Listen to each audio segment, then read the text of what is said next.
I don't know if you'll believe any of this. I'm not even sure I believe it myself. Welcome and I live to through every Sinister second. States. But I have to write it down, if only to get it out of my head. Maybe you'll read this and think it's just a story, something made up to scare people on a cold night. Maybe you'll laugh, or maybe you'll feel that little chill at the base of your spine, the one that makes you check the locks before you go to bed. That's fine. I'd rather you laugh. I'd rather you think I'm crazy. Because if you believe me, if you really believe me, then you'll have to accept that the world is a much stranger, much darker place than you ever imagined. My name is Daniel Mercer. I'm 34 years old, and until last year, I was a perfectly ordinary person.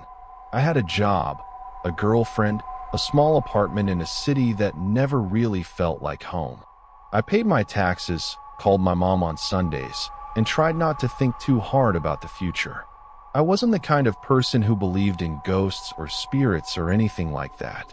I liked scary movies, sure, but I always rolled my eyes at the people who claimed to have seen something or felt a presence.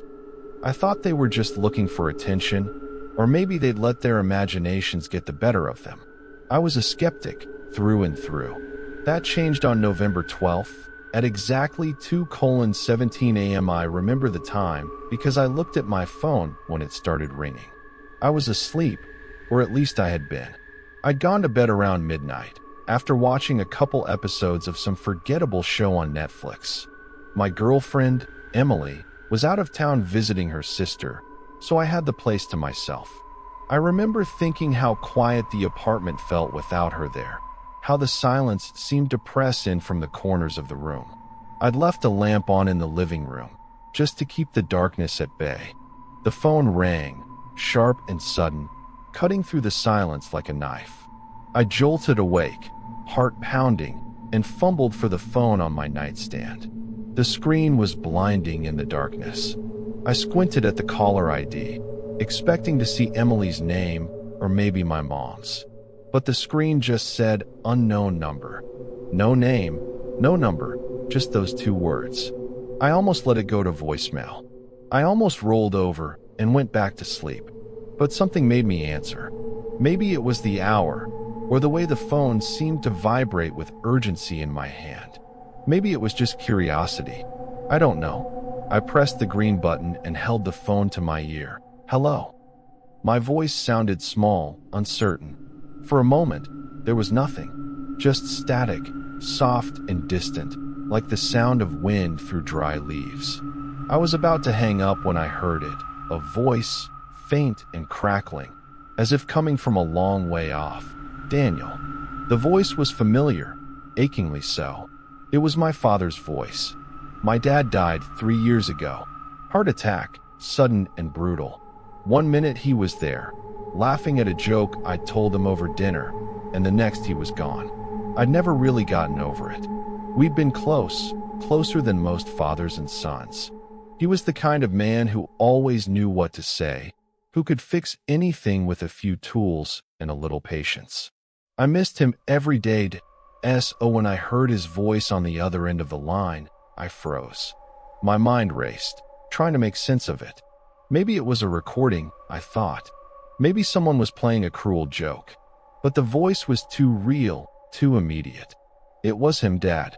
My voice trembled. Daniel, listen to me. The static grew louder, swallowing the words. You have to. The rest was lost, garbled by the interference. Dad, what? What are you trying to say? I sat up in bed, clutching the phone so tightly my knuckles ached. The voice came again, clearer this time. Don't answer. Don't. The call dropped. The screen went dark.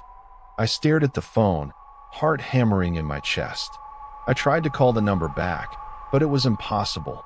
No call history, no record of the call at all. It was as if it had never happened. I didn't sleep for the rest of the night. I lay in bed, staring at the ceiling, replaying the call over and over in my mind. Don't answer. Don't what? What was he trying to warn me about? The next morning, I tried to convince myself it was just a dream. Maybe I'd fallen asleep with the phone in my hand, and my brain had conjured the whole thing. but the memory was too vivid, too sharp. I could still hear the static, still feel the weight of my father's voice. I went to work, tried to focus on spreadsheets and emails, but my mind kept drifting back to the call. I didn't tell anyone about it. What would I say? Hey, I got a phone call from my dead dad last night. They'd think I was losing it. That night, I went to bed early, hoping for dreamless sleep. But at 2:17 a.m., the phone rang again. This time, I didn't hesitate. I answered on the first ring. Hello. The static was worse, louder, almost painful. I pressed the phone to my ear, straining to hear. Daniel. My father's voice, urgent, desperate. Don't answer. Don't. The call dropped again. I sat in the darkness, shaking. I checked the call log. Nothing. No record of the call. The third night, I didn't sleep at all. I sat in the living room, lamp on, phone in my lap, waiting. At 2:17, the phone rang. I answered. Dad, what's happening? What do you mean, don't answer? The static was deafening, but I could just make out his voice. They're coming. Don't answer. No matter what you hear, no matter who calls, don't. The call ended. I stared at the phone, dread pooling in my stomach. I didn't know what to do. I wanted to call Emily to hear her voice, but it was almost 3 in the morning. I sat there, listening to the silence, waiting for something, anything, to happen. The next day, I called my mom. I didn't tell her about the calls, just asked how she was doing, if she'd had any strange dreams lately. She laughed, said she was fine, asked if I was eating enough. I told her I was, and we hung up. That night, I turned off my phone before bed. I put it in a drawer just to be safe. I lay in the darkness, listening to the hum of the refrigerator, the distant sounds of traffic. I must have drifted off, because I woke to the sound of the phone ringing. I stumbled out of bed, heart pounding, and opened the drawer. The phone was glowing, screen flashing, unknown number. I hesitated, then answered, hello? This time, the voice wasn't my father's. It was a woman, her voice soft and sad. Daniel, please. I need your help. I swallowed, throat dry. Who is this? Please, Daniel.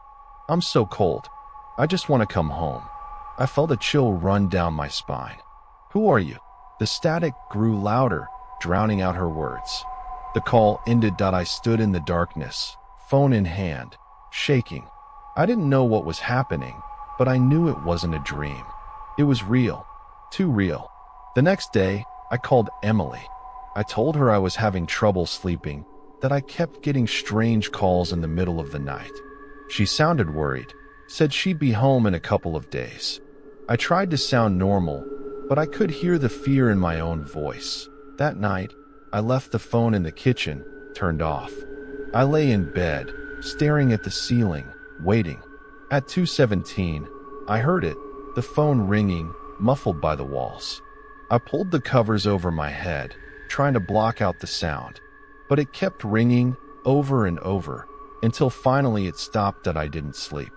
I just lay there, listening to the silence, waiting for the phone to ring again.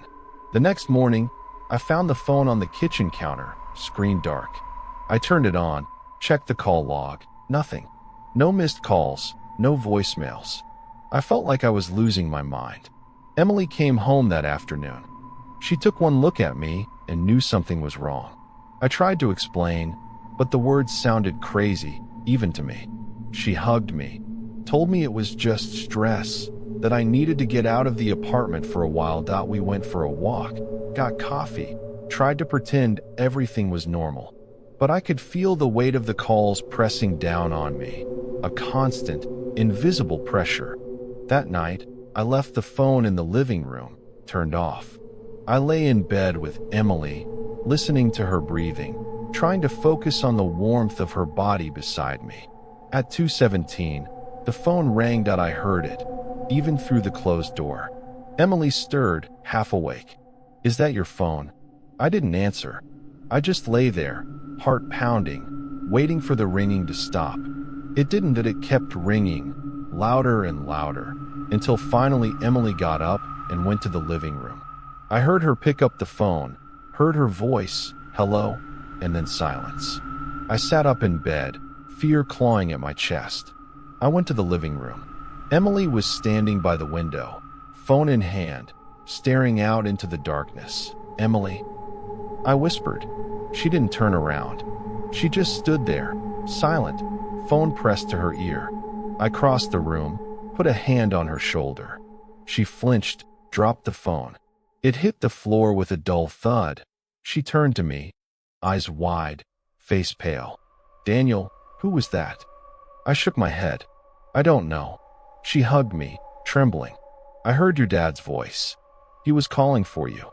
I felt the blood drain from my face. What did he say? She shook her head. I don't know. It was just static, and then he said your name. Over and over. We sat on the couch, holding each other, waiting for the sun to rise. The next day, I bought a new phone. I changed my number, deleted all my contacts, started fresh. I thought maybe that would stop the calls that IT didn't. That night, at 2:17, the new phone rang. Unknown number. I didn't answer. The next night, it rang again and again and again. I stopped sleeping. I stopped eating. I stopped leaving the apartment. Emily tried to help, but there was nothing she could do. The calls kept coming, every night at the same time. One night, I unplugged the phone, took out the battery, left it in a drawer. At 2:17, the landline rang that I didn't even know we had a landline. I answered. Daniel, my father's voice, clear and strong. You have to listen to me. Don't answer. No matter what, don't. The line went dead. I sat in the darkness, phone in hand, shaking. That was when I realized it wasn't about the phone. It was about me. About something I'd done, or something I was supposed to do. I started seeing things. Shadows in the corners of the room, faces in the windows. I heard voices whispering my name, soft and insistent. I felt cold hands on my skin, even when I was alone. Emily left. She said she couldn't take it anymore, that I needed help. I didn't blame her. I was losing my mind. But the calls kept coming. Every night, at 2:17, I tried everything. I smashed the phones, unplugged the landline, even pulled the breaker for the whole apartment. But at 2:17, the ringing would start. Sometimes it was the oven timer, sometimes the alarm clock, sometimes the old radio I hadn't used in years. Always the same, a shrill, insistent sound, cutting through the darkness, demanding to be answered. I stopped fighting it. I started recording the calls, hoping to catch something, anything, that would make sense of what was happening. But every morning, when I played back the recordings, all I heard was static. Sometimes, if I listened closely, I thought I could make out words, my name, a plea, a warning, but it was never clear. Never enough to hold on to. I started writing everything down. Every call, every voice, every detail I could remember. I filled notebooks with frantic scrawls, trying to find a pattern, a reason. But the more I wrote, the less sense it made. The calls weren't random. They were building towards something, a crescendo I could feel in my bones. I stopped going to work. My boss called, left messages, but I couldn't bring myself to answer. I couldn't risk it. What if it wasn't him on the other end? What if it was them? I started seeing my father everywhere. In the mirror, in the reflection of the TV, in the shadows at the end of the hall. Sometimes he looked just like I remembered, broad shoulders, kind eyes, a tired smile. Other times, he was twisted, wrong, his face stretched into a rictus of pain. He never spoke, just watched, his eyes full of sorrow. I tried to leave the apartment, but every time I stepped outside, the world felt wrong. The air was too thick, the light too harsh. People on the street looked at me with empty eyes, their faces blurring at the edges. I felt like I was walking through a dream or a nightmare I couldn't wake up from. One night, I decided to answer. I don't know why. Maybe I was tired of running, tired of being afraid. Maybe I just wanted it to end. At 2:17, the phone rang. I picked it up, pressed it to my ear. Hello. The static was worse than ever, a roar that filled my head. But beneath it, I heard voices, dozens of them, maybe hundreds, all whispering my name. Daniel, Daniel, Daniel. I closed my eyes, tried to focus. What do you want? The voices merged, became one. Let us in. I felt a cold wind blow through the room, even though the windows were closed. The lights flickered, then went out. I was alone in the darkness, the phone pressed to my ear, the voices whispering, pleading. Let us in. I dropped the phone, stumbled back, heart racing. The voices didn't stop. They filled the room, echoing off the walls, seeping into my skin that I ran to the door, tried to open it, but it wouldn't budge.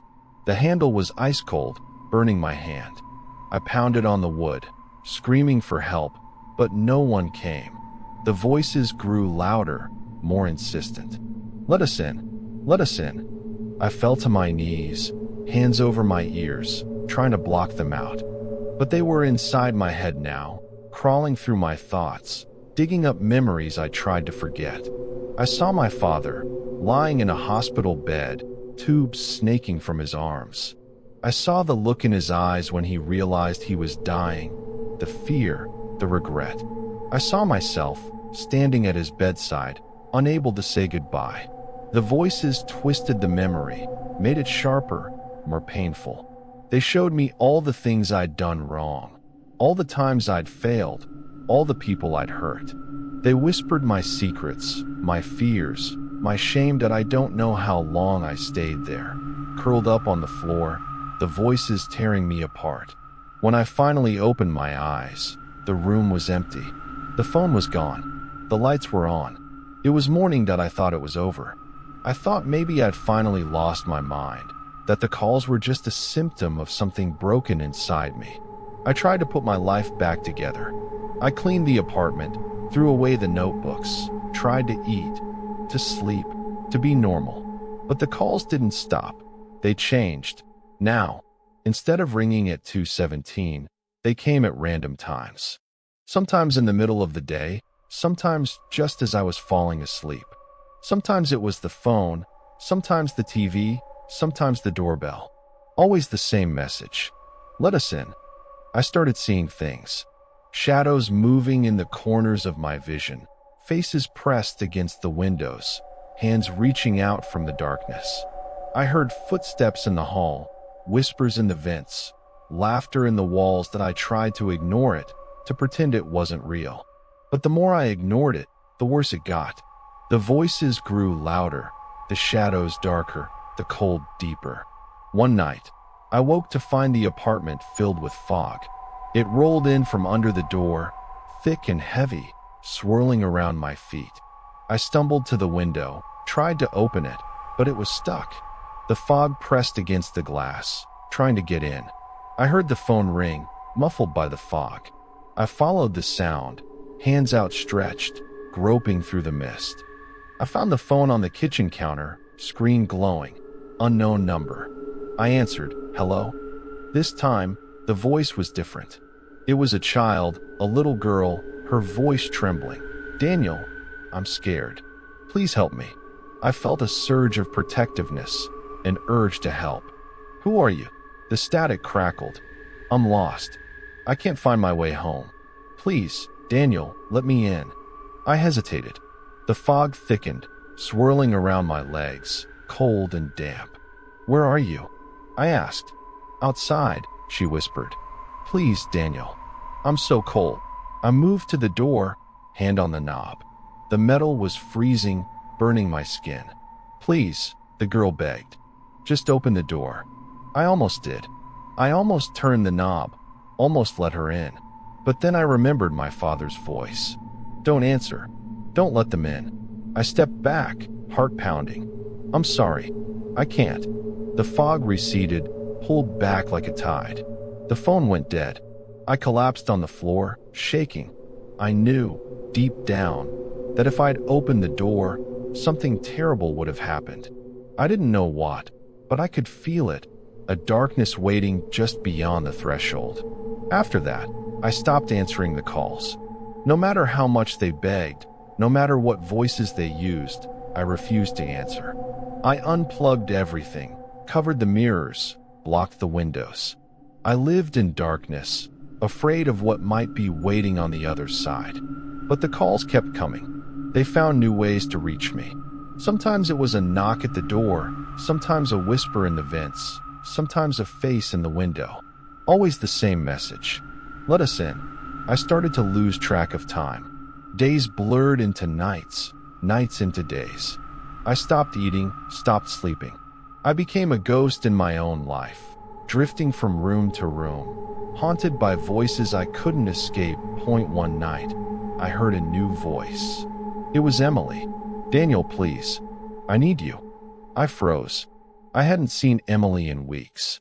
She'd stopped answering my calls, stopped replying to my messages. I missed her warmth, her laughter, the way she made the world feel safe. Emily? I whispered. Please, Daniel. Let me in. I moved to the door, hand trembling on the knob. Emily, is it really you? The voice was soft, pleading. I'm so cold, Daniel. Please. I almost opened the door. I almost let her in. But then I heard another voice, faint and distant, buried beneath the static. Don't answer. I stepped back, heart racing. I'm sorry. I can't. The voice changed, twisted, became something else. Let us in, Daniel. Let us in. I fell to my knees, sobbing. I wanted it to stop. I wanted to let them in, just to make the voices go away. But I didn't. I held on, clinging to the memory of my father's warning. Don't answer. The days passed in a blur. I lost track of time, lost track of myself. I became a shadow, a whisper, a memory. One night, I woke to find the apartment silent. No ringing, no voices, no shadows. Just silence. I thought it was over. I thought maybe I'd finally escaped. But then I heard it, a soft, insistent tapping at the window. I moved to the glass, heart pounding. Outside, the world was dark, the streetlights casting long shadows across the pavement. I saw a figure standing in the street, just beyond the reach of the light. It was Emily.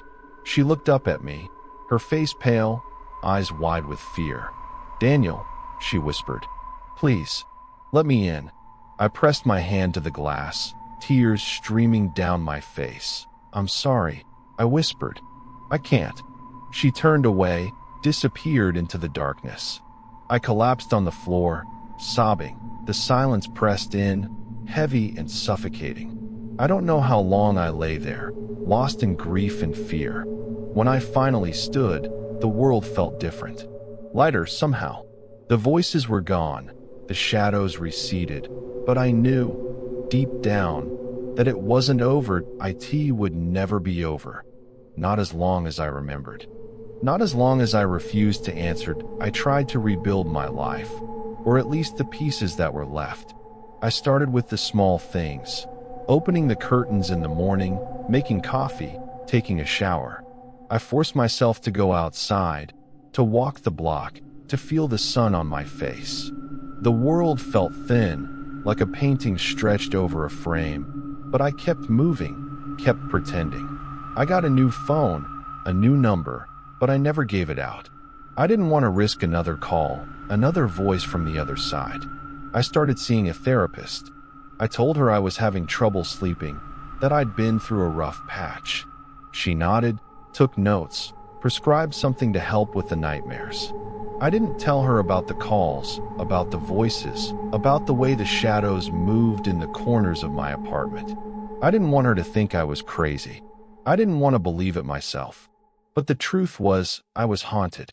Not by ghosts, not in the way people usually mean. I was haunted by the memory of those calls, by the sound of my father's voice, by the pleading of the lost and the dead. I was haunted by the knowledge that there were things in this world, things just beyond the veil of what we call reality, that wanted in. Things that would do anything to get through. I started researching. I spent hours online, reading stories, watching videos, scrolling through forums dedicated to the paranormal. I found people who claimed to have had similar experiences, calls from the dead, voices in the night, warnings from loved ones long gone. Most of the stories ended the same way, with fear, with loss, with a sense that something had been let in that could never be sent back. I found a thread on an old message board, buried beneath years of spam and forgotten posts. The title caught my eye, "Don't Answer the Call." The original poster, someone named Watcher in the Dark, described a series of late-night phone calls from their deceased sister. The details were eerily familiar, the static, the pleading, the sense of something waiting just beyond the threshold. The thread was full of replies, most of them skeptical, but a few that echoed my own experience. One reply stood out, posted by someone called the Gatekeeper. "If you answer, you open a door. If you let them in, you can't close it again. They'll follow you. We're your face. Use your voice. The only way to stop it is to refuse. Don't answer. Don't let them in. No matter what they promise. No matter who they pretend to be." I read that reply over and over, the words burning into my mind. I wondered who the gatekeeper was, how they knew so much. I tried to message them, but the account was long abandoned. Still, their warning stayed with me. I started to notice things. Small things, at first. A chill in the air when I walked past certain places. The feeling of being watched, even in a crowded room. The way my reflection sometimes seemed to move just a fraction of a second behind me. I told myself it was just stress, just my mind playing tricks. But deep down, I knew better. One night, I was walking home from the grocery store, arms full of bags, when I heard footsteps behind me. I glanced over my shoulder, but the street was empty. The footsteps continued, matching my pace, echoing off the buildings. I quickened my step, heart pounding. The footsteps quickened too. I turned the corner, nearly running now, and ducked into the lobby of my building. The footsteps stopped. I waited, breathless, listening. Nothing. Just the hum of the elevator, the distant sound of a TV from one of the apartments above. I rode the elevator to my floor, keys clutched tight in my hand. The hallway was empty, the lights flickering overhead. I unlocked my door, stepped inside, and locked it behind me. I leaned against the door, heart racing, trying to calm myself. That's when I heard it, a soft, insistent ringing coming from the kitchen. I froze. I hadn't plugged in the new phone. I hadn't even taken it out of the box. The ringing continued, steady and patient. I moved toward the kitchen, every step heavy with dread. The phone sat on the counter, screen dark, but the sound was unmistakable. I picked it up, hands shaking. Unknown number. I stared at the screen, willing it to stop. It didn't. I pressed the power button, but the phone wouldn't turn off. The ringing grew louder, filling the apartment. I dropped the phone, backed away, hands over my ears. The ringing stopped. I stood in the silence, heart pounding, waiting for something, anything, to happen. Nothing did. I left the phone on the counter, untouched. I didn't sleep that night. The next morning, the phone was gone. I searched the apartment, every drawer, every closet, but it had vanished. I tried to tell myself I'd thrown it away, that I'd forgotten, but I knew better. The calls had found a new way in. I started seeing faces in the windows again, reflections that didn't belong to me. I heard voices in the vents, laughter in the walls. I felt cold hands brush my skin when I was alone. I tried to ignore it, to pretend it wasn't real. But the more I ignored it, the worse it got. One night, I woke to find the apartment filled with fog again. It rolled in from under the door, thick and heavy, swirling around my feet. I stumbled to the window, tried to open it, but it was stuck. The fog pressed against the glass, trying to get in. I heard a voice, soft and pleading. "Daniel, please, let me in." I moved to the door, hand trembling on the knob. "Who are you?" I whispered. The voice was familiar, achingly so. It was my mother. "Daniel, it's me. Please, I need you." I felt tears sting my eyes. My mother was alive, but the voice was so real, so desperate. Please, Daniel. I'm so cold. I almost opened the door. I almost let her in. But then I remembered the gatekeeper's warning. Don't answer. Don't let them in. I stepped back, heart pounding. I'm sorry. I can't. The fog receded, pulled back like a tide. The voice faded. I collapsed on the floor, shaking. After that, I stopped leaving the apartment. I blocked the windows, covered the mirrors, unplugged everything. I lived in darkness, afraid of what might be waiting on the other side. But the calls kept coming. They found new ways to reach me. Sometimes it was a knock at the door, sometimes a whisper in the vents, sometimes a face in the window. Always the same message. Let us in. I started to lose track of time. Days blurred into nights, nights into days. I stopped eating, stopped sleeping.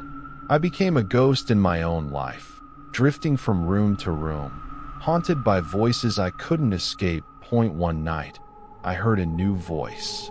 It was Emily. Daniel, please. I need you. I froze. I hadn't seen Emily in weeks. She'd stopped answering my calls, stopped replying to my messages. I missed her warmth, her laughter, the way she made the world feel safe. Emily? I whispered. Please, Daniel. Let me in. I moved to the door, hand trembling on the knob. Emily, is it really you? The voice was soft, pleading. I'm so cold, Daniel. Please. I almost opened the door. I almost let her in. But then I heard another voice, faint and distant, buried beneath the static. Don't answer. I stepped back, heart racing. I'm sorry. I can't. The voice changed, twisted, became something else. Let us in, Daniel. Let us in. I fell to my knees, sobbing. I wanted it to stop. I wanted to let them in, just to make the voices go away. But I didn't. I held on, clinging to the memory of my father's warning that don't answer. The days passed in a blur. I lost track of time, lost track of myself. I became a shadow, a whisper, a memory. One night, I woke to find the apartment silent. No ringing, no voices, no shadows. Just silence. I thought it was over. I thought maybe I'd finally escaped. But then I heard it, a soft, insistent tapping at the window. I moved to the glass, heart pounding. Outside, the world was dark, the streetlights casting long shadows across the pavement. I saw a figure standing in the street, just beyond the reach of the light. It was Emily. She looked up at me, her face pale, eyes wide with fear. Daniel, she whispered.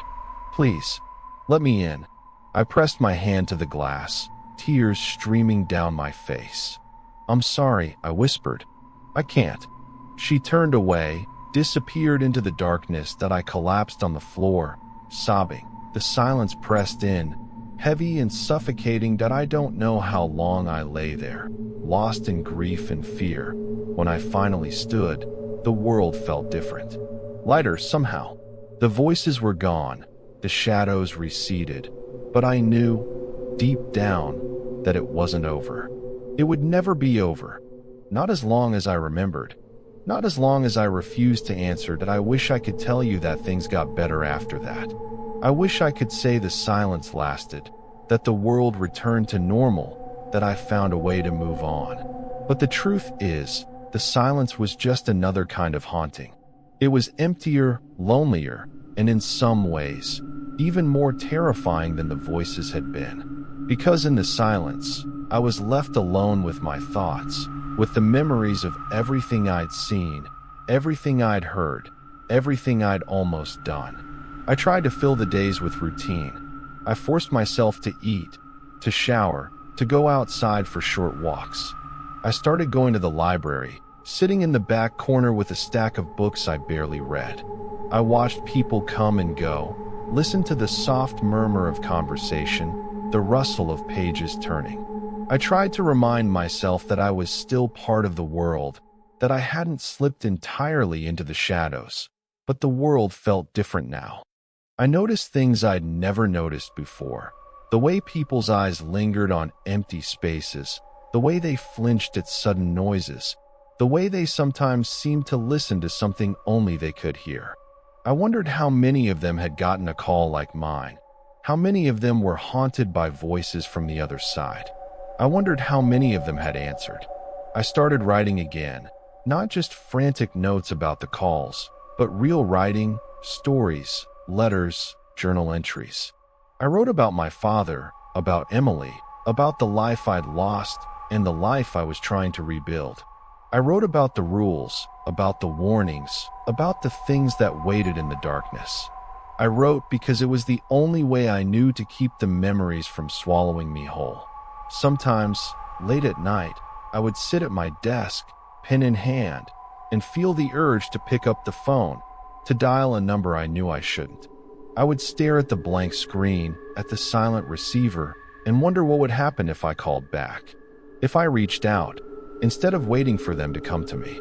The temptation was always there, a quiet whisper at the edge of my thoughts, but I never did. I remembered the warnings.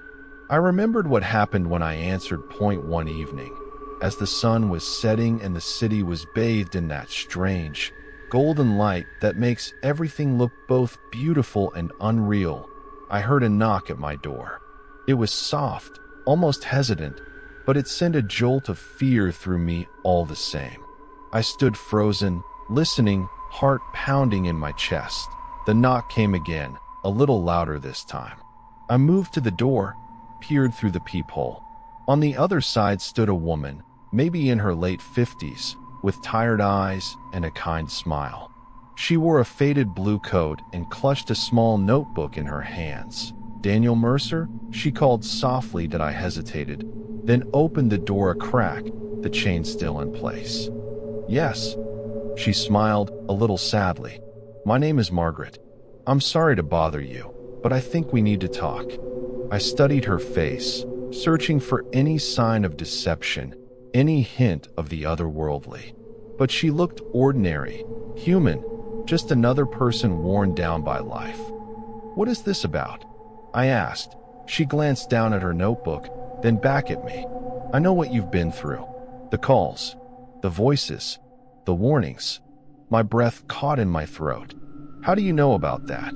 She held up the notebook. "You're not the only one, Daniel. There are more of us than you think." I opened the door, let her in. She sat at my kitchen table, hands folded in her lap, and told me her story. It was different from mine in the details, but the shape of it was the same. A call in the night, a voice from the past, a warning not to answer, not to let them in. She'd lost her husband to the calls. He'd answered, let something in, and after that, he was never the same. He became distant, cold, haunted by things she couldn't see. One night, he disappeared, and she never saw him again. "I've spent years looking for answers," she said, her voice trembling. "I've met others like us. Some of them made it through. Some didn't." I asked her what she'd learned, what she thought the calls really were.